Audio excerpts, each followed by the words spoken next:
चंदगड तालुक्यातील रामपूर येथे उपक्रमशील शिक्षकाची अनोखी पहल, 50 मजूर व भटक्या कुटुंबांना कपडे व मिठाई वाटप, 25 वर्षाची समाजाभिमुख परंपरा कायम।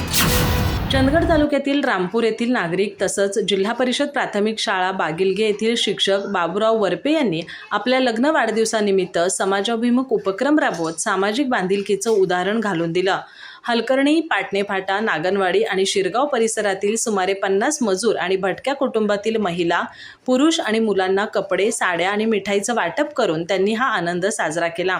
गेल्या 25 वर्षापासून बाबूराव वरपे हे आपला वाढदिवस, सण उत्सव आणि विशेष दिवस गोरगरीब आणि वंचित घटकांसोबत साजरे करत आहेत। ऊसतोड मजूर, भटक्या समाजातील मुलं तसंच गरजू कुटुंबांना शैक्षणिक साहित्य, कपडे आणि साड्यांचं वाटप करून त्यांनी समाजातील दुर्बल घटकांपर्यंत मदतीचा हात पोहोचवलाय। महापूर, कोरोना काळ तसंच विविध संकटांच्या वेळीही त्यांनी गरजूंसाठी मदतकार्य केलं आहे। वंचित समाजातील मुलांनी शिक्षणाच्या प्रवाहात यावं, त्यांचा सर्वांगीण विकास व्हावा आणि त्यांच्यात आत्मविश्वास निर्माण व्हावा, हा या उपक्रमामागील मुख्य उद्देश असल्याचं त्यांनी सांगितलं। यंदाच्या या उपक्रमामुळे अनेक गरजू कुटुंबांच्या चेहऱ्यावर आनंद फुलला असून चंदगड तालुक्यात बाबूराव वरपे यांच्या कार्याचं सर्व स्तरातून कौतुक होतंय। अधिक माहिती आणि ताज्या घडामोडींसाठी आजच आमचे चॅनल सबस्क्राइब करा।